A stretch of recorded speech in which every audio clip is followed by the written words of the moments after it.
Iran ಮೇಲೆ Israel ದಾಳಿ ಮುಂದುವರೆದಿದೆ. ಇರಾನ್ನ ಗುಪ್ತಚರ ಸಚಿವರ ಮೇಲಿನ ಅಟ್ಯಾಕ್ ಅನ್ನ ಮಾಡಲಾಗಿದ್ದು, ಗುಪ್ತಚರ ಸಚಿವ ಇಸ್ಮಾಯಿಲ್ ಖತೀಬ್ ಸಾವಿನ ಶಂಕೆ ಈಗ ಇದೆ.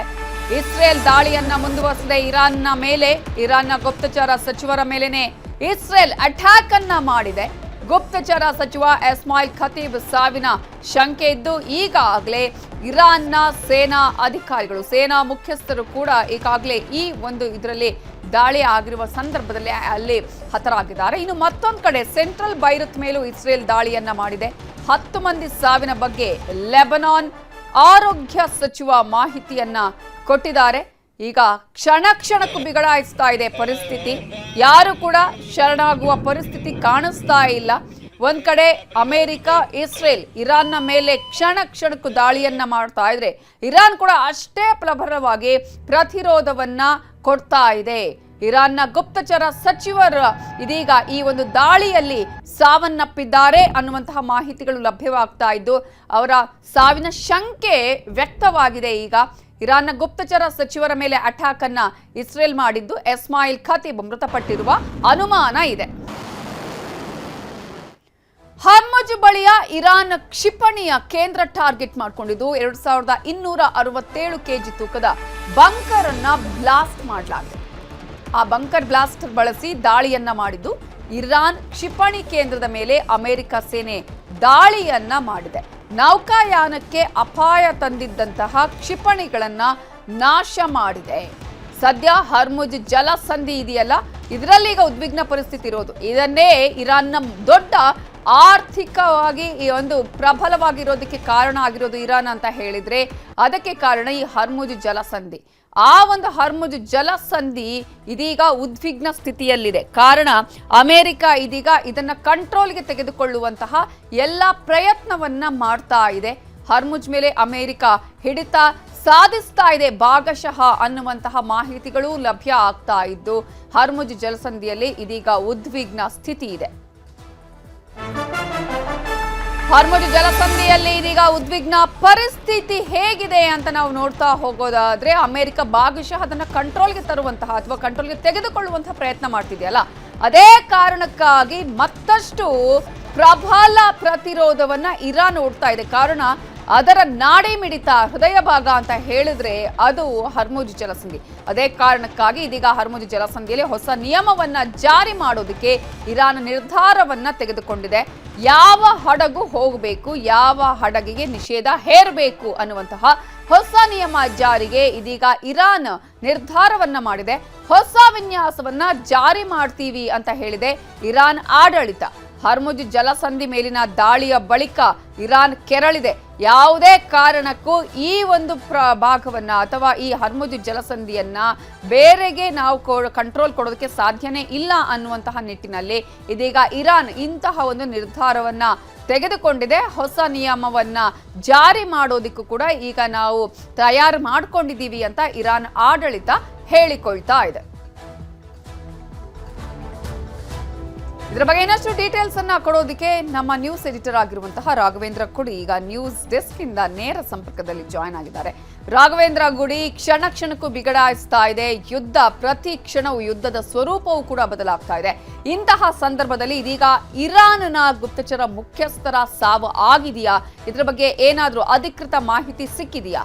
ಮತ್ತೊಂದು ಕಡೆ ಹರ್ಮುಜ್ ಜಲಸಂಧಿಯ ವಿಚಾರದಲ್ಲೂ ಕೂಡ ಅಮೆರಿಕ ಕಂಟ್ರೋಲ್ಗೆ ತೆಗೆದುಕೊಂಡಿದೆಯಾ? ಹೇಗೆ ಈ ಹರ್ಮುಜ್ ಜಲಸಂಧಿಯ ವಿಚಾರಕ್ಕೆ ಬಂದಾಗ ನಾವಿತ ಅದಂತೂ ಬಗೆಹರುವ ಲಕ್ಷಣಗಳು ಕಾಣಿಸ್ತಾ ಇಲ್ಲ. ಇಲ್ಲಿ ಅಮೆರಿಕ ಇರ್ಬೋದು ಅಥವಾ ಇಸ್ರೇಲ್ ಇರ್ಬೋದು, ಯಾವುದೇ ದೇಶಗಳು ಯಾವುದೇ ರೀತಿಯಾಗಿರ್ತಕ್ಕಂಥ ಹೇಳಿಕೆಯನ್ನು ಕೊಡ್ತಾ ಇದ್ರು ಅದನ್ನು ಸಂಪೂರ್ಣವಾಗಿ ಅದನ್ನು ಬ್ಲಾಕೆಡನ್ನು ತೆಗೆದಿದ್ದೀವಿ ಅನ್ನುವಂಥ ಸ್ಥಿತಿಯಲ್ಲಂತೂ ಇಲ್ಲ. ಯಾಕಂದರೆ ಅಲ್ಲಿ ಅದಕ್ಕೆ ಮುಖ್ಯವಾದಂಥ ಕಾರಣ ಅಂದರೆ ಇರಾನ್ ಈಗ ಆಲ್ರೆಡಿ ಅಲ್ಲಿ ಅಳವಡಿಸಿರ್ತಕ್ಕಂಥ ಈ ಮೈನ್ಸ್ ಏನಿರ್ತವೆ, ಅದರಲ್ಲೂ ಪ್ರಮುಖ ಈ ಕಡಲಿನಲ್ಲಿ ಅಳವಡಿಸುವಂಥ ಮೈನ್ಸ್ ಇರ್ಬೋದು ಅಥವಾ ಟಾರ್ಪಿಡೋಸ್ಗಳಿರ್ಬೋದು, ಅವುಗಳ ಟಾರ್ಗೆಟ್ ಹೇಗಿದ್ದಾವೆ, ಆಮೇಲೆ ನೀರಿನ ಅಡಿಯಲ್ಲಿ ಗಾಳಿಯಲ್ಲಿ ಸಾಗುವಂಥ ಡ್ರೋನ್ಸ್ಗಳಿರ್ಬೋದು, ಅವುಗಳೆಲ್ಲವೂ ಕೂಡ ಆ ಪ್ರದೇಶದಲ್ಲಿ ಇರೋದ್ರಿಂದ ಅವುಗಳೆಲ್ಲವನ್ನ ತೆಗೆಯೋ ತನಕನೂ ಅದೊಂದು ಸೇಫ್ ಆಗಿರುತ್ತೆ ಹರ್ಮೋಜ್ ಜಲಸಂಧಿ ಅಂತ ಹೇಳೋದಕ್ಕೆ ಸಾಧ್ಯ ಆಗ್ತಾ ಇಲ್ಲ. ಈಗ ನೋಡಿ, ಡೊನಾಲ್ಡ್ ಟ್ರಂಪ್ ಹೇಳಿಕೆಗಳನ್ನ ನಾವು ಗಮನಿಸ್ತಾ ಇದ್ರು ಕೂಡ ಈಗ ಅವ್ರು ಹೇಳಿರುವಂಥದ್ದೇನು, ನಮಗೆ ನ್ಯಾಟೋದ ಸಹಾಯ ಬೇಕಿತ್ತು ಅಂತ ಒಂದು ಕಡೆ ಹೇಳ್ತಾರೆ.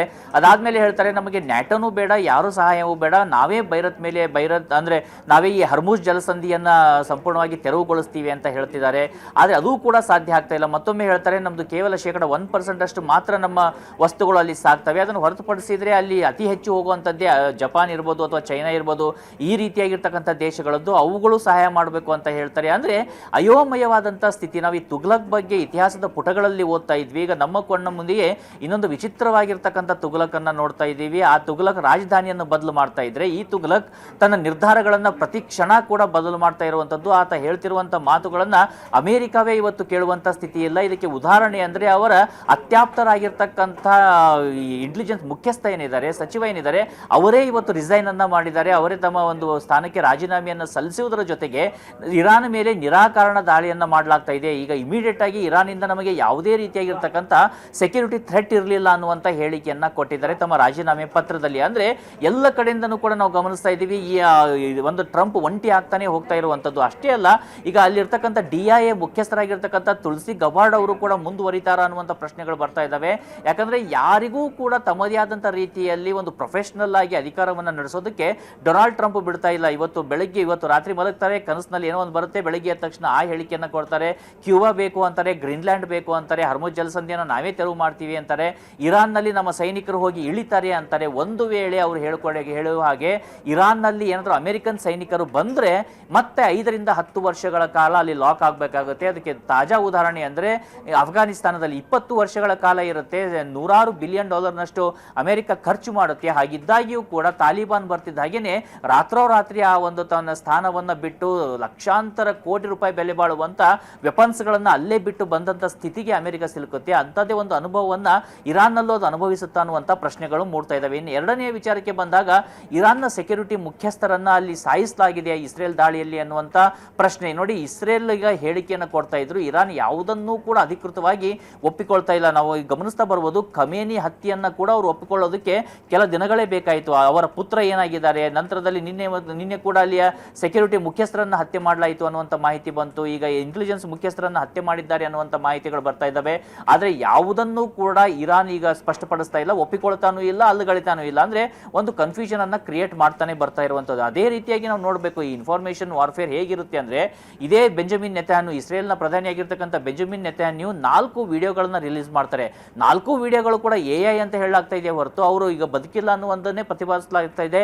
ಅದು ಇರಾನ್ ಇರ್ಬೋದು ಅಥವಾ ಪಾಕಿಸ್ತಾನದ ಅಕೌಂಟ್ಸ್ಗಳಿರ್ಬೋದು, ಆ ರೀತಿಯಾದಂಥ ಒಂದು ಇನ್ಫಾರ್ಮೇಶನ್ ವಾರ್ಫೇರ್ ಅನ್ನ ನಡೆಸ್ತಾನೆ ಬರ್ತಾ ಇದ್ದಾವೆ. ಅಂದ್ರೆ ಬದುಕಿರೋ ವ್ಯಕ್ತಿನೇ ಬದುಕಿದ್ದೇನೆ ಅಂತ ಪ್ರೂವ್ ಮಾಡೋದಕ್ಕೆ 4-5 ವಿಡಿಯೋಗಳು ಬಿಟ್ಟರೂ ಕೂಡ ಸಾಕಾಗ್ತಾ ಇಲ್ಲ. ಇಂಥ ಒಂದು ಸನ್ನಿವೇಶ ಇರುವಂತ ಈ ಸಂದರ್ಭದಲ್ಲಿ ಯಾವುದನ್ನು ಕೂಡ ಫೇಸ್ ವ್ಯಾಲ್ಯೂ ಅಂದ್ರೆ ಇದ್ದದ್ದನ್ನು ಇದ್ದ ಹಾಗೆ ನಂಬೋದಕ್ಕೆ ಸಾಧ್ಯನೇ ಆಗ್ತಾ ಇಲ್ಲ. ಅಂತ ಒಂದು ಬಲವಾದಂಥ ಪರಿಸ್ಥಿತಿ ಮತ್ತು ಬದಲಾಗ್ತಾ ಇರುವಂತಹ ಪರಿಸ್ಥಿತಿಯನ್ನ ನಾವೀಗ ಗಮನಿಸ್ತಾ ಇರುವಂತದ್ದು ನವಿತಾ. ಇದರ ಜೊತೆಗೆ ಮತ್ತೊಂದು ಪ್ರಮುಖವಾಗಿ ಬರುವಂತಹ ಪ್ರಶ್ನೆ ಅಂದ್ರೆ, ಈ ಹರ್ಮುಜ್ ಜಲಸಂಧಿ ಏನಿದೆ, ಹರ್ಮುಜ್ ಜಲಸಂಧಿಯಲ್ಲಿ ಅಮೆರಿಕನ್ ಹಡಗುಗಳು ಹೋಗೋದಕ್ಕೆ ಸಾಧ್ಯ ಆಗ್ತಾ ಇಲ್ಲ, ಯುರೋಪಿಯನ್ ಹಡಗುಗಳು ಸಾಧ್ಯ ಆಗ್ತಾ ಇಲ್ಲ, ಅಥವಾ ಫ್ರಾನ್ಸ್ನ ಹಡಗುಗಳು ಸಾಧ್ಯ ಆಗ್ತಾ ಇಲ್ಲ. ಹಾಗಿದ್ರೆ ಭಾರತದ ಮುಂದಿನ ಸ್ಥಿತಿ ಏನಾಗಿರುತ್ತೆ? ಈಗ 2 ನಮ್ಮ ಗ್ಯಾಸ್ ಅನ್ನ ತುಂಬಿಕೊಂಡಿರ್ತಕ್ಕಂಥ ಶಿಪ್ಗಳು ಬಂದಾಯಿತು. ಮುಂದೆ ಏನು ಭಾರತಕ್ಕೆ ಇದು ಎಂತ ಒಂದು ಚಾಲೆಂಜ್ ಅನ್ನ ಕೊಡ್ತಾ ಹೋಗುತ್ತೆ ಅನ್ನುವಂಥ ಪ್ರಶ್ನೆ ಕೂಡ ಇರುವಂತದ್ದು. ಇದೇ ಕಾರಣಕ್ಕೆ ಭಾರತ ಕೂಡ ಇರಾನ್ ಮತ್ತು ಇಸ್ರೇಲ್ ಜೊತೆಯಲ್ಲಿ ಒಂದು ಬ್ಯಾಲೆನ್ಸಿಂಗ್ ಆಕ್ಟ್ ನಲ್ಲಿ ಕಾಣಿಸ್ಕೊಳ್ತಾ ಇದೆಯೇ ಹೊರತು ಯಾರ ಪರವಾಗಿ ಕೂಡ ಸ್ಪಷ್ಟವಾಗಿರ್ತಕ್ಕಂಥ ನಿರ್ಧಾರವನ್ನ ತೆಗೆದುಕೊಳ್ತಾ ಇಲ್ಲ, ಅಥವಾ ಮಿಲಿಟರಿಲಿ ಇನ್ವಾಲ್ವ್ ಆಗುವಂತ ಪ್ರಯತ್ನವನ್ನ ಕೂಡ ಈಗ ಭಾರತ ಮಾಡ್ತಾ ಇಲ್ಲ. ಅಂದ್ರೆ ಎಲ್ಲವೂ ಅಯೋಮಯವಾಗಿರ್ತಕ್ಕಂಥ ಸ್ಥಿತಿ ನಿರ್ಮಾಣ ಆಗಿರುವಂತದ್ದು. ಮತ್ತೆ ಪರಿಸ್ಥಿತಿಗಳಂತೂ ಬಿಗಡಾಯಿಸ್ತಾನೆ ಇದ್ದಾವೆ. ಈ ಮಧ್ಯದಲ್ಲಿ ಈಗ ಅತಿ ಮುಖ್ಯವಾಗಿರ್ತಕ್ಕಂಥದ್ದು, ಇನ್ನೆಷ್ಟು ದಿನಗಳ ಕಾಲ ಮಧ್ಯಪ್ರಾಚ್ಯ ಇದೇ ರೀತಿಯಾಗಿ ಬಂದಿರುತ್ತೆ, ದಾಳಿಗೊಳಗಾಗುತ್ತೆ ಅಂತ. ಯಾಕಂದ್ರೆ ಬೈರತ್ ಮೇಲೆ ಇವತ್ತು ಕೂಡ ದಾಳಿ ಆಗಿದೆ, ಇನ್ನು ದುಬೈನ ಏರ್ಪೋರ್ಟ್ ಓಪನ್ ತೆರವಾಗ್ತಾ ಇಲ್ಲ. ಹೀಗಾಗಿ ಇದೇ ರೀತಿ ಪರಿಸ್ಥಿತಿ ಮುಂದುವರಿದರೆ ಇಲ್ಲಿಂದ ರಫ್ತಾಗುವಂತ ವಸ್ತುಗಳೇನಿದ್ದಾವೆ, ನಮ್ಮ ಹೈನುಗಾರಿಕೆ ಏನಿದೆ, ಅಥವಾ ಇಲ್ಲಿಂದ ಬೇಳೆ ಪದಾರ್ಥಗಳು, ಹಣ್ಣು ಹಂಪಲುಗಳು ಏನು ಅಲ್ಲಿಗೆ ಹೋಗ್ಬೇಕಾಗಿದ್ದಾವೆ, ಅವೆಲ್ಲಕ್ಕೂ ಕೂಡ ಅತಿ ದೊಡ್ಡ ಪೆಟ್ಟು ಬೀಳುತ್ತೆ. ನಮ್ಮ ರೈತರಿಗೂ ಕೂಡ ಇದರಿಂದ ಪೆಟ್ಟು ಬಿದ್ದಾಗ ಆಗುತ್ತೆ Navita. Okay, thank you Raghavendra ಕೂಡ ಡೀಟೇಲ್ಸ್ಗೆ. ಮಧ್ಯಪ್ರಾಚ್ಯದಲ್ಲಿ ಯುದ್ಧ ಸಂಘರ್ಷ, ಕರ್ನಾಟಕದಲ್ಲಿ ಗ್ಯಾಸ್ಗೆ ಪರದಾಟ. ಯುಗಾದಿ ಹೋಳಿಗೆಗೂ ಇಲ್ಲ ಗ್ಯಾಸ್ ಎಮರ್ಜೆನ್ಸಿ ಡೇ 9.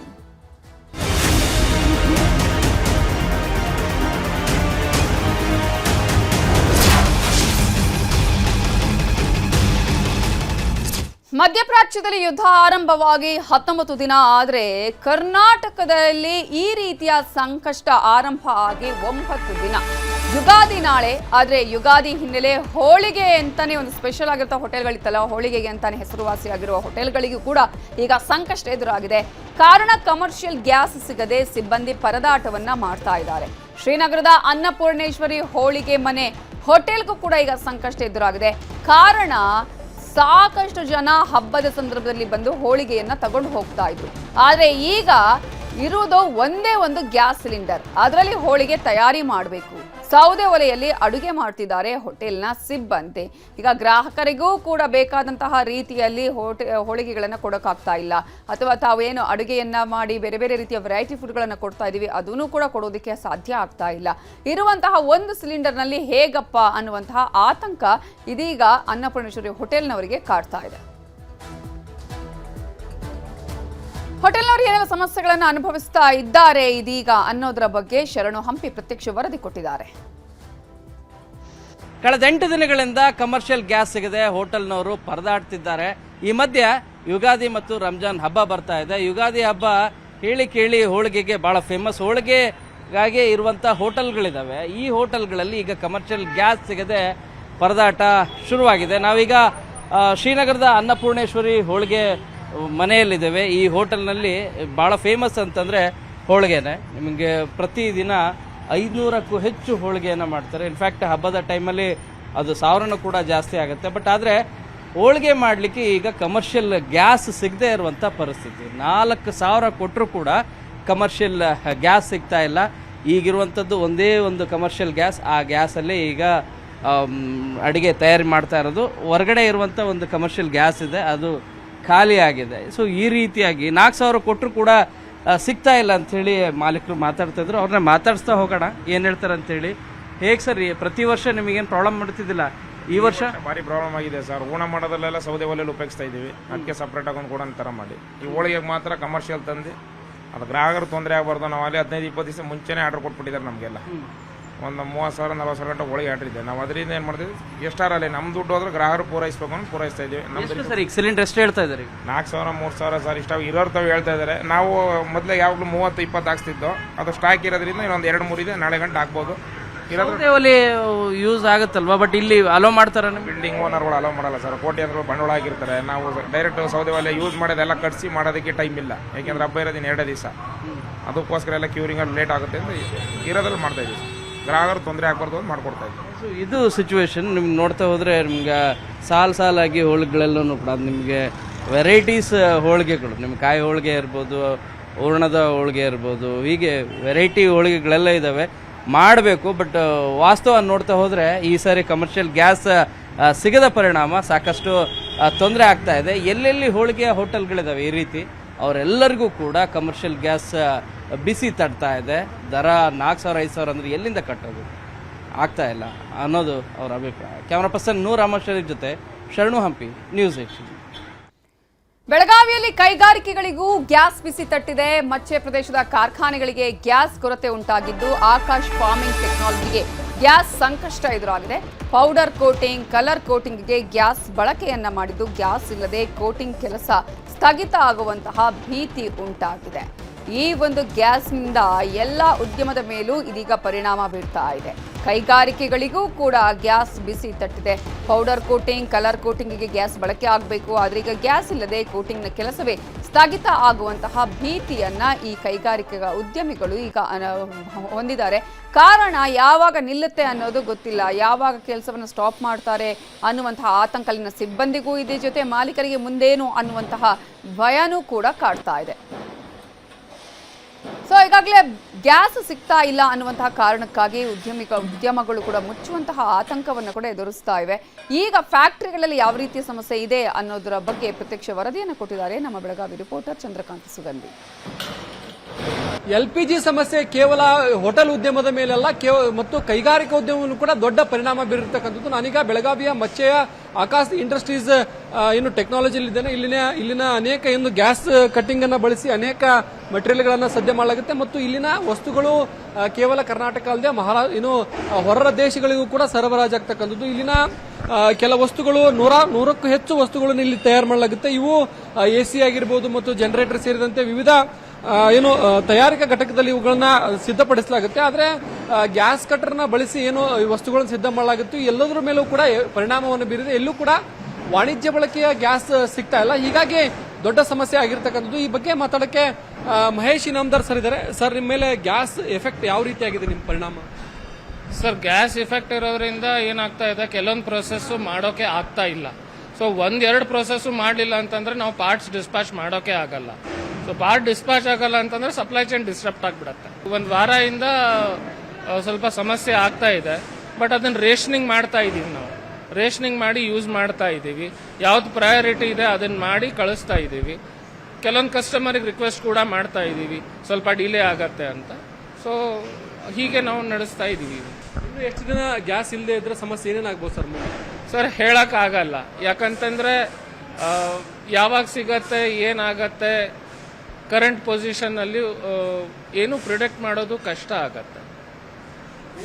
ಸರ್, ಅಂದ್ರೆ ಈ ಗ್ಯಾಸ್ಗಳು ಅವೈಲಬಿಲಿಟಿ ಬಗ್ಗೆ ಏನಾದ್ರೂ ಮಾಡಿ ಸರ್ಕಾರ ಸೊಲ್ಯೂಷನ್ ಹುಡುಕ್ತಾರೆ ಅಂತ ಅನ್ಸತ್ತೆ. ಪಾಸಿಟಿವ್ ಆಗೇ ನಾವು ಇರಬೇಕು. ನಾವು ಪಾಸಿಟಿವೇ ಇದ್ದೀವಿ. ಏನಾದ್ರೂ ಔಟ್ಕಮ್ ಬರುತ್ತೆ, ಒಳ್ಳೆ ಔಟ್ಕಮ್ ಬರುತ್ತೆ ಅಂತ. ಗ್ಯಾಸ್ ಸಮಸ್ಯೆ ಆಗಿರ್ತಕ್ಕಂಥದ್ದು. ಗ್ಯಾಸ್ನಿಂದ ಕಟಿಂಗ್ ಮಾಡಬೇಕಾದಂತ ವಸ್ತುಗಳು ಕಟಿಂಗ್ ಆಗ್ತಾ ಇಲ್ಲ ಮತ್ತು ಒಟ್ಟಾರೆ ಇಂಡಸ್ಟ್ರೀಸ್ನ ಏನು ಸರಬರಾಜು ಸರಪಳಿ ಇದೆ, ಇದು ಒಂದರ ಮೇಲೆ ಒಂದು ಹೀಗೆ ಅವಲಂಬನೆ ಆಗುತ್ತೆ ಮತ್ತು ಒಂದಕ್ಕೊಂದು ಇಂಟರ್ಲಿಂಕ್ ಇರ್ತಕ್ಕಂಥದ್ದು. ಹೀಗಾಗಿ ಈ ಒಂದು ಇಂಟರ್ಲಿಂಕ್ ಕಟ್ ಆದ್ರೆ ಮುಂದೆ ದೊಡ್ಡ ಸಮಸ್ಯೆ ಎದುರಾಗ್ತಕ್ಕಂಥದ್ದು. ಗ್ಯಾಸ್ ಅವಶ್ಯಕತೆ ಇದೆ. ಅವಶ್ಯಕತೆ ಆಗಿರ್ತಕ್ಕಂಥ ಗ್ಯಾಸ್ ಅನ್ನ ಶೀಘ್ರದಲ್ಲೇ ಪೂರೈಕೆ ಮಾಡಬೇಕು ಅಂತಕ್ಕಂಥದ್ದು ಈ ಒಂದು ಉದ್ಯಮಿಗಳ ಬೇಡಿಕೆ ಆಗಿದೆ. ಕ್ಯಾಮರಾಮನ್ ಅಶೋಕ್ ಜೊತೆ ಚಂದ್ರಕಾಂತ್ ಸುಗಂಧಿ, ನ್ಯೂಸ್ 18 ಬೆಳಗಾವಿ. ಗ್ಯಾಸ್ ಸಿಗದೆ ರಾಮನಗರದಲ್ಲಿ ಹೋಟೆಲ್ ಬಂದೇ ಆಗಿದೆ. ರಾಮನಗರದ ಶುಭೋದಯ ಹೋಟೆಲ್ ಈಗ ಕ್ಲೋಸ್ ಆಗಿದ್ದು, ಬೆಂಗಳೂರು ದಕ್ಷಿಣ ಜಿಲ್ಲೆಯ ರಾಮನಗರದಲ್ಲಿ ರೇಷ್ಮೆ ಮಾರ್ಕೆಟ್ ಪಕ್ಕದಲ್ಲಿದೆ ಈ ಹೋಟೆಲ್. ಕಳೆದ 2 ದಿನಗಳಿಂದ ಗ್ಯಾಸ್ ಪೂರೈಕೆ ಸ್ಥಗಿತ ಆಗಿದೆ. ಅಂದ್ರೆ ಗ್ಯಾಸ್ ಪೂರೈಕೆ ಸ್ಥಗಿತ ಆಗಿ ಸಾಕಷ್ಟು ದಿನಗಳಾದರೂ ಕೂಡ ಇದ್ದಂತಹ ಗ್ಯಾಸ್ ಅನ್ನ ಬಳಕೆ ಮಾಡ್ತಾ ಇದ್ರು ಹೋಟೆಲ್ನವರು. ಎಷ್ಟಾಗುತ್ತೆ ಅಷ್ಟರ ಮಟ್ಟಿಗೆ ಆ ಗ್ಯಾಸ್ಗಳನ್ನ ಬಳಸಿಕೊಂಡು ಆ ಹೋಟೆಲ್ಗಳಲ್ಲಿ ಒಂದಷ್ಟು ರೀತಿಯ ಆಹಾರಗಳನ್ನು ತಯಾರಿಸ್ತಾ ಇದ್ರು. ಬಟ್ ಈಗ ಕಂಪ್ಲೀಟ್ ಆಗಿ ಗ್ಯಾಸೇ ಇಲ್ಲ, ಸಿಲಿಂಡರೇ ಇಲ್ಲ, ಸಿಗ್ತಾ ಇಲ್ಲ. ಇಂಥ ಸಂದರ್ಭದಲ್ಲಿ ಏನ್ ಮಾಡೋದು ಅಂತ ಹೇಳಿ ಹೋಟೆಲ್ ಅನ್ನೇ ಕ್ಲೋಸ್ ಮಾಡಿದ್ದಾರೆ ಇದೀಗ ಹೋಟೆಲ್ ಮಾಲೀಕರು. ರಾಜ್ಯ ಸರ್ಕಾರ ಹಾಗೂ ಕೇಂದ್ರ ಸರ್ಕಾರದ ಗಮನಕ್ಕೆ ಈಗ 3 ದಿನಗಳಿಂದ ಏನು ಈ ಕಮರ್ಷಿಯಲ್ ಗ್ಯಾಸ್ಗಳಲ್ಲಿ ವ್ಯತ್ಯಾಸ ಆಗ್ತೈತೆ, ಈ ಕೂಡಲೇ ಇದನ್ನು ಚರ್ಚಿಸಿ ಸಮಸ್ಯೆನ ಬಗೆಹರಿಸಬೇಕು ಅಂತೇಳಿ ರಾಜ್ಯ ಹಾಗೂ ಕೇಂದ್ರ ಸರ್ಕಾರಕ್ಕೆ ಒತ್ತಾಯ ಮಾಡ್ತಾಯಿದ್ದೀನಿ. ಜೊತೆಗೆ ಈಗ ಕಮರ್ಷಿಯಲ್ ಗ್ಯಾಸ್ ಸಪ್ಲೈ ಆಗದಿರೋ ಕಾರಣ ಕೆಲವು ರೈತರುಗಳು ಅಥವಾ ಹೊರಗಡೆಯಿಂದ ಬರುವಂಥ ಜನರಿಗೆ ತುಂಬ ಸಮಸ್ಯೆ ಆಗ್ತಾಯಿದೆ.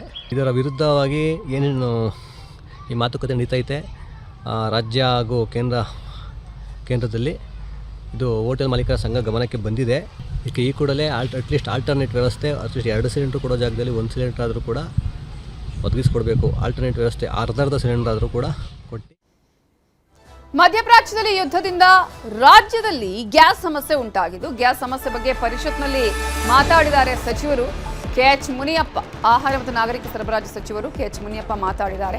ರಾಜ್ಯದಲ್ಲಿ ಪ್ರತಿನಿತ್ಯ 40,000 ಸಿಲಿಂಡರ್ ಬೇಕು, 9,000 ಸಿಲಿಂಡರ್ ಕೊಡೋದಕ್ಕೆ ಏರ್ಪಾಡು ಮಾಡಲಾಗಿದೆ ಅಂತ ಹೇಳಿ ಪರಿಷತ್ನಲ್ಲಿ ಸಚಿವ KH ಮುನಿಯಪ್ಪ ಮಾತನಾಡಿದ್ದಾರೆ. ರಾಜ್ಯದಲ್ಲಿ ಪ್ರತಿನಿತ್ಯ ಬೇಕಾಗಿರೋದು 40,000 ಸಿಲಿಂಡರ್. ಆದರೆ ಈಗ 9,000 ಸಿಲಿಂಡರ್ ಕೊಡೋದಕ್ಕೆ ಏರ್ಪಾಡು ಮಾಡಲಾಗಿದೆ ಅನ್ನೋದನ್ನ ಈಗ ಪರಿಷತ್ನಲ್ಲಿ ಸಚಿವರಾಗಿರುವ ಮುನಿಯಪ್ಪ ಅವರು ಹೇಳಿದ್ದಾರೆ. ಪ್ರಮುಖವಾಗಿ ಇಲ್ಲಿ ಶಾಲೆ, ಹಾಸ್ಟೆಲ್, ಆಸ್ಪತ್ರೆಗಳಿಗೆ ಮೊದಲ ಆದ್ಯತೆ 4,200 ಸಿಲಿಂಡರ್ಗಳನ್ನು ನಾವು ಕೊಡ್ತಿದ್ದೀವಿ. 1 ವಾರ ಸುಧಾರಿಸಿದ್ರೆ ನಾರ್ಮಲ್ ಸ್ಥಿತಿಗೆ ಬರಬಹುದು. ಸೋಮವಾರ ಹೋಟೆಲ್ ಮಾಲೀಕರ ಜೊತೆ ಸಭೆ ಮಾಡ್ತೇವೆ ಅಂತ KH ಮುನಿಯಪ್ಪ ಹೇಳಿದ್ದಾರೆ.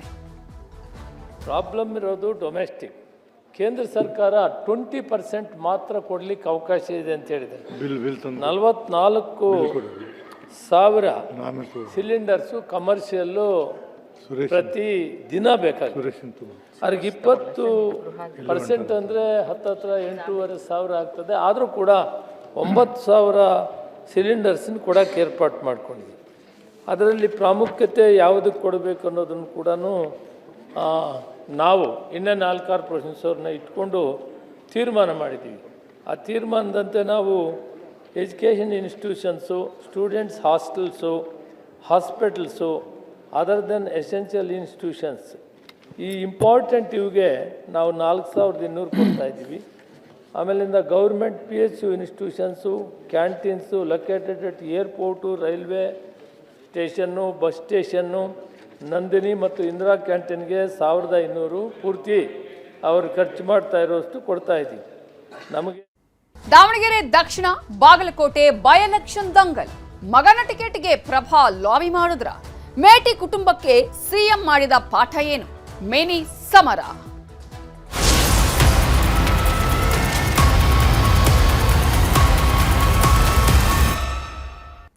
ದಾವಣಗೆರೆ ದಕ್ಷಿಣ ಕ್ಷೇತ್ರದ ಟಿಕೆಟ್ ಹಂಚಿಕೆಯ ಕಗ್ಗಂಟು ಪುತ್ರ ಸಮರ್ಥಪರ ಸಂಸದೆ ಪ್ರಭಾ ಮಲ್ಲಿಕಾರ್ಜುನ್ ಲಾಬಿಯನ್ನ ಮಾಡಿದ್ದಾರೆ. ದೆಹಲಿಯ ಕರ್ನಾಟಕ ಭವನದಲ್ಲಿ ಸಂಸದೆ ಪ್ರಭಾ ಮಲ್ಲಿಕಾರ್ಜುನ್ ಡಿಕೆಶಿ ಅವರನ್ನ ಭೇಟಿಯಾಗಿ ಚರ್ಚೆಯನ್ನ ಮಾಡಿದ್ದಾರೆ. ಅವರು ಅಂದ್ಕೊಂಡಿರಲಿಲ್ಲ ಈ ರೀತಿಯಾಗಿ ಒಂದು ನಮ್ಮ ಕುಟುಂಬದವರ ವಿರುದ್ಧವೇ ಬೇರೆ ಯಾರಾದರೂ ನಾವು ಆಕಾಂಕ್ಷಿಗಳಾಗಿ ನಿಲ್ತೀವಿ ಅಂತ ಹೇಳಿ. ಇಡೀ ಕುಟುಂಬ ಈ ಕ್ಷೇತ್ರ ನಮಗೆ ಸಂಬಂಧಪಟ್ಟಂಥದ್ದು ಅನ್ನುವಂತಹ ರೀತಿಯಲ್ಲಿ ಇತ್ತು. ಆದರೆ ಇದೀಗ ಈ ಒಂದು ಕ್ಷೇತ್ರದ ಬಗ್ಗೆನೇ ಆಕಾಂಕ್ಷಿಗಳ ಸಂಖ್ಯೆ ಜಾಸ್ತಿ ಆಗಿರೋದು. ಮಗನಿಗೆ ಟಿಕೆಟ್ ಸಿಗುತ್ತೆ ಅನ್ನುವಂಥ ನಿರೀಕ್ಷೆಯಲ್ಲಿದ್ರು. ಆದರೆ ಇದೀಗ ಸಾಕಷ್ಟು ಆಕಾಂಕ್ಷಿತರ ಸಂಖ್ಯೆ ಇರೋದ್ರಿಂದ ಏನಾಗಬಹುದು, ಅದೇ ಕಾರಣಕ್ಕಾಗಿ ಪುತ್ರನ ಪರ ಪ್ರಭಾ ಮಲ್ಲಿಕಾರ್ಜುನ್ ಲಾಬಿಯನ್ನ ಮಾಡ್ತಿದ್ದಾರೆ. ಡಿಕೆಶಿ ಭೇಟಿಯಾಗಿದ್ದಾರೆ. ಪ್ರಭಾ ಮಲ್ಲಿಕಾರ್ಜುನ್ ದಾವಣಗೆರೆ ದಕ್ಷಿಣ ನಮ್ಮ ಕುಟುಂಬದ ಕ್ಷೇತ್ರ, ನನ್ನ ಪುತ್ರನಿಗೆ ಟಿಕೆಟ್ ಕೊಡಿ, ಗೆಲ್ಲಿಸುವ ಜವಾಬ್ದಾರಿ ನಮ್ಮದು ಅಂತ ಡಿಕೆಶಿ ಬಳಿ ಹೇಳ್ಕೊಂಡಿದ್ದಾರೆ ಸಂಸದೆ ಪ್ರಭಾ ಮಲ್ಲಿಕಾರ್ಜುನ್. ನೋಡೋಣ, ವರಿಷ್ಠರ ಜೊತೆ ಮಾತಾಡ್ತೇನೆ ಅಂತ ಅಷ್ಟೇ ಹೇಳಿದ್ದಾರೆ ಡಿಕೆ ಶಿವಕುಮಾರ್ ಅವರು. ಸೊ ಪುತ್ರನಿಗೆ ಟಿಕೆಟ್ ಕೊಡುವಂತೆ ಒತ್ತಾಯವನ್ನ ಒಂದ್ ಕಡೆ ಪ್ರಭಾ ಮಲ್ಲಿಕಾರ್ಜುನ್ ಮಾಡ್ತಾ ಇದ್ದಾರೆ, SS ಮಲ್ಲಿಕಾರ್ಜುನ್ ಅವರು ಮಾಡ್ತಾ ಇದ್ದಾರೆ. ಇಂತಹ ಸಂದರ್ಭದಲ್ಲಿ ಇದೀಗ ದಾವಣಗೆರೆ ದಕ್ಷಿಣ ಕ್ಷೇತ್ರ ಕಾಂಗ್ರೆಸ್ಗೆ ದೊಡ್ಡ ಮಟ್ಟದಲ್ಲಿ ಸಂಕಷ್ಟವನ್ನ ತಂದೊಡುತ್ತಾ ನೋಡಬೇಕು.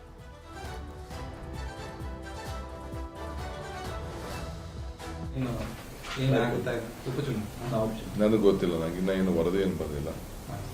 ನಾನೊಂದು ರಿಪೋರ್ಟ್ ಮಾಡಿದ್ದೀನಿ. ನಾವು ಐ ಥಿಂಕ್ ನಾನು ಚೀಫ್ ಮಿನಿಸ್ಟರ್ ಇಬ್ಬರು ಮಾತಾಡಿದ್ದೀವಿ. ಇವತ್ತು ಮೇಟಿ ಫ್ಯಾಮಿಲಿ ಮೆಂಬರ್ಸ್ನ ಕರೆಸಿದ್ದಾರೆ. ಇವತ್ತು ಕರೆಸ್ತೀನಿ ಅಂತ ಹೇಳಿದ್ರು, ಇವತ್ತು ಕರೆಸಿಬೇಕು. ನಾನು ನಿನ್ನೆ ಬೇರೆ ಆಸ್ಪಿರೆಂಟ್ಸ್ ಎಲ್ಲ ನಾನು ಬಂದು ಭೇಟಿ ಮಾಡ್ತಾ ಇದ್ದಾರೆ. ದಾವಣಗೆರೆಯವರೆಲ್ಲ ಬಂದು ಭೇಟಿ ಮಾಡ್ತಾ ಇದ್ದಾರೆ. ನಿನ್ನೆ ಕೂಡ ಮೇಡಮ್ ನಾನು ಇಲ್ಲಿ ಮಾತಾಡಿದ್ದೀನಿ, ಅವ್ರ MP ಅವ್ರ ಹತ್ರ ಕೂಡ ನಾನು ಮಾತಾಡಿದ್ದೀನಿ. ಬೆಂಗಳೂರಲ್ಲಿ ಅವರ ಮಂತ್ರಿ ಕೂಡ ಮಾತಾಡಿದ್ದೀನಿ. ಬೇರೆ ಆಸ್ಪಿರೆಂಟ್ಸ್ ಎಲ್ಲ ಬಂದು 3-4 ಜನ ಬೇರೆಯವರೆಲ್ಲ ಬಂದು ಕೇಳಿದ್ದಾರೆ. ನಾನು ಏನು ರಿಪೋರ್ಟ್ ಕೊಡಬೇಕು ಹೈಕಮಾಂಡ್ ಕೊಡ್ತೀನಿ. ಹೈಕಮಾಂಡ್ ಏನು ತೀರ್ಮಾನ ಮಾಡ್ತಾರೆ. ಯಾವಾಗ ಪ್ಲೀಸ್. ಬಾಗಲಕೋಟೆಯಲ್ಲಿ ಮೇಟಿ ಕುಟುಂಬದ ಟಿಕೆಟ್ ಫೈಟ್ ಜೋರಾಗಿದೆ. ಮೇಟಿ ಮಕ್ಕಳ ಜೊತೆಗೆ ಸಿಎಂ ಸಿದ್ದರಾಮಯ್ಯ ಇದೇ ಕಾರಣಕ್ಕಾಗಿ ಇವತ್ತು ಎಲ್ಲರನ್ನ ಕರೆಸಿ ಮಾತುಕತೆ ಮಾಡಿದ್ದಾರೆ. ಟಿಕೆಟ್ ವಿಚಾರದಲ್ಲಿ ಗೊಂದಲ ಬೇಡ, ನೀವೆಲ್ಲರೂ ಮಕ್ಕಳು ಒಗ್ಗಟ್ಟಾಗಿರಬೇಕು, ಒಗ್ಗಟ್ಟನ್ನ ಕಾಪಾಡಿಕೊಡ್ಬೇಕು ಅನ್ನುವ ಸೂಚನೆಯನ್ನ ಸಿಎಂ ಸಿದ್ದರಾಮಯ್ಯ ಅವರು ಮಾಡಿದ್ದಾರೆ. ಪ್ರತಿಯೊಬ್ಬರು ಕೂಡ ಆಕಾಂಕ್ಷಿ, 4 ಮಕ್ಕಳು ಕೂಡ ಇಲ್ಲಿ ಆಕಾಂಕ್ಷಿ ಆಗಿದ್ದಾರೆ. ನಮಗೆ ಟಿಕೆಟ್ ಕೊಡಬೇಕು, ನನಗೆ ಟಿಕೆಟ್ ಕೊಡಬೇಕು ಅನ್ನುವಂತಹ ರೇಂಜ್ಗೆ ಹೀಗಾಗಿ ಮಾತಾಡ್ತಾ ಇದ್ದಾರೆ. HY ಮೇಟಿ ಪುತ್ರರಾದ ಮಲ್ಲಿಕಾರ್ಜುನ್, ಉಮೇಶ್, ಪುತ್ರಿಯರಾದ ಬಾಯಕ್ಕ, ಮಹಾದೇವಿ ಜೊತೆಗೆ ಸಿಎಂ ಚರ್ಚೆಯನ್ನ ಮಾಡಿದ್ದಾರೆ. ಟಿಕೆಟ್ಗಾಗಿ ಕುಟುಂಬದಲ್ಲಿ ಒಡಕು ಬೇಡ ಅನ್ನುವಂತಹ ಒಂದು ಸೂಚನೆಯನ್ನು ಕೂಡ ಈಗ ಸಿಎಂ ಸಿದ್ದರಾಮಯ್ಯ ಅವರು ಮಕ್ಕಳಿಗೆ ನೀಡಿದ್ದಾರೆ. ಕೇವಲ ಈ ರೀತಿಯಾಗಿ ರಾಜಕೀಯಕ್ಕಾಗಿ ಕುಟುಂಬದಲ್ಲಿ ಒಡಕು ಮೂಡ್ತು ಅನ್ನುವ ರೀತಿಯಾಗಿ ಆಗಬಾರ್ದು, ಒಗ್ಗಟ್ಟಿಂದ ಇರಿ ಅಂತ ಹೇಳಿದ್ದಾರೆ. ಇನ್ನು ಮಲ್ಲಿಕಾರ್ಜುನ ಮೇಟಿ ಮತ್ತು ಉಮೇಶ್ ನಡುವೆ ಪೈಪೋಟಿ ಇದೆ. 4 ಜನರ ಅಭಿಪ್ರಾಯವನ್ನ ಕೇಳಿದ್ದಾರೆ ಸಿಎಂ ಸಿದ್ದರಾಮಯ್ಯ ಅವರು. ಸುರ್ಜೇವಾಲಾ ಅವರ ಬಳಿ ನಾನು ಚರ್ಚಿಸ್ತೀನಿ ಅಂತ ಹೇಳಿ ಸಿಎಂ ಸಿದ್ದರಾಮಯ್ಯ ಅವರು ಹೇಳಿದ್ದಾರೆ. ಆದರೆ ಮೇಟಿ ಕುಟುಂಬದಲ್ಲೇ ಇದೀಗ ದೊಡ್ಡ ಮಟ್ಟದ ಪೈಪೋಟಿ ಇರುವಂಥದ್ದು. ತಂದೆಯ ಸ್ಥಾನಕ್ಕೆ, ಆ ಕ್ಷೇತ್ರಕ್ಕೆ ನಾನು ನಿಲ್ಬೇಕು, ನಾನು ಆಕಾಂಕ್ಷಿ, ನಾವು ಗೆಲ್ಸ್ಕೊಂಡು ಬರ್ತೀವಿ ಅಂತ ಪ್ರತಿಯೊಬ್ಬರು ಸ್ಟೇಟ್ಮೆಂಟ್ ಅನ್ನ ಕೊಡ್ತಿದ್ದಾರೆ. ಮೇಟಿ ಕುಟುಂಬದವರು 3 ಜನ ಟಿಕೆಟ್ ಕೇಳ್ತಾ ಇದ್ರು. ಮಲ್ಲಿಕಾರ್ಜುನ, ಉಮೇಶ ಮತ್ತೆ ಮಹಾದೇವಿ. ಆ 3 ಜನ ನೀವೆಲ್ಲ ಒಟ್ಟಿಗೋಗಿ ಯಾರಿಗೆ ಟಿಕೆಟ್ ಕೊಟ್ಟರು ಕೂಡ ನೀವೆಲ್ಲ ಮಾಡಬೇಕು, ಒಟ್ಟಿಗೆ ಮಾಡಬೇಕು ಅಂತ ಹೇಳಿ ಹೇಳ್ಕೊಂಡಿದ್ದೀನಿ. ಒಪ್ಪಿದಾರ ಸರ್ ಅದಕ್ಕೆ? ಒಪ್ಕೊಂಡಿದ್ದಾರೆ.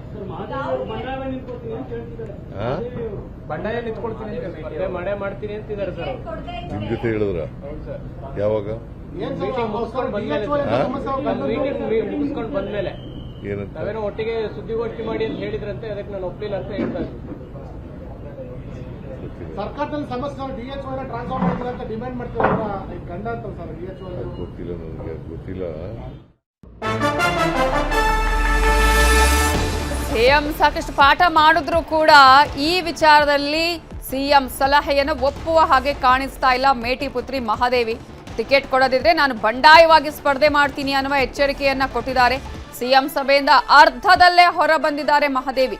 ವಿಧಾನಸೌಧದಲ್ಲಿ ನಡೀತಾ ಇದ್ದಂತಹ ಸಿಎಂ ಜೊತೆಗಿನ ಸಭೆಯಲ್ಲಿ ಚುನಾವಣೆಗೆ ಸ್ಪರ್ಧಿಸಿಯೇ ಸಿದ್ಧ ಅಂತ ಹೇಳಿದ್ದಾರೆ. ಇದೇ ವಿಚಾರಕ್ಕೆ ಸಂಬಂಧಪಟ್ಟ ಹಾಗೆ ಇನ್ನಷ್ಟು ಡೀಟೇಲ್ಸ್ ಅನ್ನ ಕೊಡೋದಕ್ಕೆ ನಮ್ಮ ರಿಪೋರ್ಟರ್ ತಿಮ್ಮೇಗೌಡರು ನೇರ ಸಂಪರ್ಕದಲ್ಲಿ ಜಾಯ್ನ್ ಆಗಿದ್ದಾರೆ. ತಿಮ್ಮೇಗೌಡ್ರೆ, ಈಗಾಗಲೇ ಮೇಟಿ ಅವರ ನಿಧನತಿರುವಂತಹ ಕ್ಷೇತ್ರದಲ್ಲಿ ಮೇಟಿ ಅವರ ಕುಟುಂಬಸ್ಥರಿಗೆ ಕೊಟ್ಟರು ಕೂಡ ಕುಟುಂಬದಲ್ಲೇ ಇದೀಗ ತನಗೆ ಟಿಕೆಟ್ ಬೇಕು ಅನ್ನುವಂತಹ ಆಕಾಂಕ್ಷಿತರು ಇರುವಂತಹ ಹಿನ್ನೆಲೆಯಲ್ಲಿ ಸಿದ್ದರಾಮಯ್ಯವರ ಇವತ್ತು ಪಾಠ ಒಗ್ಗಟ್ಟಿನ ಪ್ರದರ್ಶನಕ್ಕೆ ಕಾರಣ ಆಯ್ತಾ? ಮಹಾದೇವಿಯವರು ಮತ್ತೊಂದು ದಾರಿಯನ್ನು ಹಿಡಿದ ಹಾಗೆ ಕಾಣಿಸ್ತಾ ಇದೆ.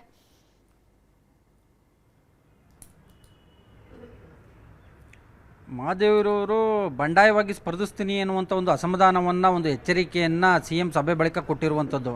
ಯಾಕಂತ ಹೇಳಿದ್ರೆ CM ಸರ್ಕಾರಿ ನಿವಾಸ ಕಾವೇರಿಯಲ್ಲಿ ಒಂದು ಸುತ್ತಿನ ಮಾತುಕತೆಯನ್ನು ಇಂದು ಬೆಳಗ್ಗೆ ನಡೆಸಿದ್ರು. ಅದಾದ ಬಳಿಕ ವಿಧಾನಸೌಧದ 3ನೇ ಮಹಡಿಯಲ್ಲಿರ್ತಕ್ಕಂಥ ಮುಖ್ಯಮಂತ್ರಿ ಸಿದ್ದರಾಮಯ್ಯನವರ ಕೊಠಡಿಯಲ್ಲೂ ಕೂಡ HY ಮೇಟಿ ಕುಟುಂಬದ 4 ಪುತ್ರ ಮತ್ತು ಪುತ್ರಿಯರನ್ನ ಕರೆಸಿ CM ಸಿದ್ದರಾಮಯ್ಯನವರು ಸಭೆಯನ್ನು ನಡೆಸಿದ್ರು. ಆ ಒಂದು ಸಭೆಯಲ್ಲಿ ಯಾರಿಗೆ ಟಿಕೆಟ್ ಕೊಟ್ಟರು ಕೂಡ ನೀವೆಲ್ಲರೂ ಕೂಡ ಒಗ್ಗಟ್ಟಿನಿಂದ ಹೋದಾಗ ಮಾತ್ರ ಗೆಲುವು ಸಾಧ್ಯ ಆಗುತ್ತೆ. ನಿಮ್ಮೊಳಗಿನ ಒಡಕನ್ನು ಪ್ರದರ್ಶನ ಮಾಡಿ ನಗೆಪಾಟಲಿಗೆ ಈಡಾಗಬೇಡಿ, ಸೋಲನ್ನು ಅನುಭವಿಸ್ಬೇಡಿ. ಯಾರಿಗೆ ಟಿಕೆಟ್ ಕೊಟ್ಟರು ಕೂಡ ಎಲ್ಲರೂ ಒಗ್ಗಟ್ಟಿನಿಂದ ಕೆಲಸ ಮಾಡಿ ಗೆದ್ದೇ ಗೆಲ್ತೀರಾ ಅನ್ನುವಂಥ ಒಂದು ಸಲಹೆಯನ್ನು CM ಸಿದ್ದರಾಮಯ್ಯನವರು ಕೊಟ್ಟಿದ್ರು. ಆದರೆ ಹಿರಿಯ ಪುತ್ರಿಯಾಗಿರ್ತಕ್ಕಂಥ ಮಹಾದೇವಿರವರು ಈ ಒಂದು CM ಸಲಹೆಗೆ ಎಲ್ಲ ಒಂದು ಕಡೆಗೆ ಒಪ್ಕೊಂಡಂತೆ ಕಾಣಿಸ್ತಾ ಇಲ್ಲ. ಸಭೆಯಿಂದ ಹೊರಬಂದಂಥ ಮಹಾದೇವಿರವರು ನಾನು ಬಂಡಾಯವಾಗಿ ನಿಲ್ಲೋದು ಶತಸಿದ್ಧ ಅನ್ನುವಂಥ ಒಂದು ಮಾತನ್ನು ಅನೌಪಚಾರಿಕವಾಗಿ ಮಾತನಾಡುವಂಥ ಸಂದರ್ಭದಲ್ಲಿ ಹೇಳಿರ್ತಕ್ಕಂಥದ್ದು. ಸೊ ಈ ಒಂದು ಸಭೆ ಬಳಿಕ ಮಾತನಾಡಿದಂಥ CM ಸಿದ್ದರಾಮಯ್ಯನವರು ನನ್ನನ್ನು ಇವತ್ತು HY ಮೇಟಿ ಕುಟುಂಬದವ್ರು ಭೇಟಿ ಮಾಡಿದ್ರು, ಎಲ್ಲರೂ ಒಗ್ಗಟ್ಟಾಗಿ ಹೋಗಿ ಯಾರಿಗೆ ಟಿಕೆಟ್ ಕೊಟ್ಟರು ಕೂಡ ಒಗ್ಗಟ್ಟಿನಿಂದ ಕೆಲಸ ಮಾಡಿ ಅನ್ನುವಂಥ ನಿಟ್ಟಲ್ಲಿ ಸಲಹೆಯನ್ನು ಕೊಟ್ಟಿದ್ದೀನಿ, ಎಲ್ಲರೂ ಒಪ್ಪಿದ್ದಾರೆ ಅನ್ನುವಂಥ ಒಂದು ಮಾತನ್ನು ಹೇಳಿದ್ರ ಮುಖಾಂತರ HY ಮೇಟಿ ಕುಟುಂಬದ ಒಡಕನ್ನು ಸಮರ್ಥನೆಯನ್ನು ಮಾಡ್ಕೊಂಡಿದ್ರು. ಆದರೆ ಮಹಾದೇವಿರವರು ಈ ರೀತಿ ಹೇಳಿದಾರಲ್ಲ ಸರ್ ಅನ್ನುವಂಥ ಒಂದು ಪ್ರಶ್ನೆಯನ್ನು ಮಾಧ್ಯಮಗಳು ಕೇಳಿದಂಥ ಸಂದರ್ಭದಲ್ಲಿ ಅದ್ರ ಬಗ್ಗೆ ನನಗೆ ಗೊತ್ತಿಲ್ಲ, ಮಾತನಾಡ್ತೀನಿ ಎನ್ನುವಂಥ ಒಂದು ಮಾತನ್ನು ಹೇಳಿರ್ತಕ್ಕಂಥದ್ದು.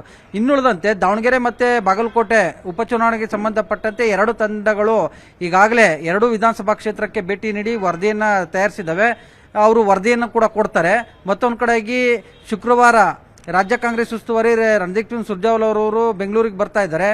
ಈ ಉಸ್ತುವಾರಿಗಳು ಕೊಟ್ಟಿರ್ತಕ್ಕಂಥ ಒಂದು ವರದಿ, ಮತ್ತೊಂದು ಕಡೆಗೆ ಸುರ್ಜೇವಾಲಾ ಅವರು ನಡೆಸುವಂಥ ಒಂದು ಸಭೆ, ಈ ಒಂದು ವಿಚಾರದಲ್ಲಿ ನಾವು ಮತ್ತೆ DK ಶಿವಕುಮಾರ್ ಮತ್ತೆ ಸುರ್ಜೇವಾಲಾ ಎಲ್ಲರೂ ಕೂಡ ಕುಳಿತು ಚರ್ಚೆ ಮಾಡಿ ಟಿಕೆಟ್ ಅನ್ನ ಫೈನಲ್ ಮಾಡ್ತೀವಿ ಅನ್ನುವಂಥ ಒಂದು ಮಾತನ್ನ CM ಸಿದ್ದರಾಮಯ್ಯನವರು ಹೇಳಿರ್ತಕ್ಕಂಥದ್ದು. ಈ ಎಲ್ಲಾ ಬೆಳವಣಿಗೆಗಳ ನಡುವೆ ಶಾಮನೂರು ಶಿವಶಂಕರಪ್ಪನವರ ಪುತ್ರ ಹಾಗೂ ಪುತ್ರರಾಗಿರ್ತಕ್ಕಂಥ ಸಮರ್ಥ ಶಾಮನೂರವರು ಎಲ್ಲೋ ಒಂದ್ ಕಡೆಗೆ ಟಿಕೆಟ್ ಸಿಗುವಂತ ಒಂದು ವಿಶ್ವಾಸದಲ್ಲಿದ್ದಾರೆ. ಅಂಥದ್ದೊಂದು ಸುಳಿವು ಸಿಕ್ಕಂತ ಹಿನ್ನೆಲೆಯಲ್ಲಿ ಇವತ್ತು ದಾವಣಗೆರೆ ದಕ್ಷಿಣ ವಿಧಾನಸಭಾ ಕ್ಷೇತ್ರದಲ್ಲಿ ಸಿಟಿ ರೌಂಡ್ಸ್ ಅನ್ನ ಮಾಡಿರುವಂತದ್ದು. ಎಲ್ಲ ಒಂದ್ ಕಡೆಯಾಗಿ DK ಶಿವಕುಮಾರ್ ಅವರು ಕೂಡ ಪರೋಕ್ಷವಾಗಿ ಶಾಮನೂರು ಶಿವಶಂಕರಪ್ಪ ಕುಟುಂಬಕ್ಕೆ ಟಿಕೆಟ್ ಅನ್ನ ಕೊಡಿಸಬೇಕು ಅನ್ನುವಂತ ನಿಟ್ಟಿನಲ್ಲಿ ಇನ್ನಿಲ್ಲದ ಪ್ರಯತ್ನವನ್ನ ಮಾಡ್ತಾ ಇದ್ದಾರೆ. ಓಕೆ, ಥ್ಯಾಂಕ್ ಯು ಹೆಬ್ಬಾಕ ತಿಮ್ಮೇಗೌಡ್ರ ಡೀಟೇಲ್ಸ್. ಇವಿಷ್ಟೇ ಹೊತ್ತಿನ ಪ್ರಮುಖ ಸುದ್ದಿ. ನೋಡ್ತಾ ಇರಿ News 18 ಕನ್ನಡ. ಜಾಲ ನಮ್ಮದು, ಬಲ ನಿಮ್ಮದು.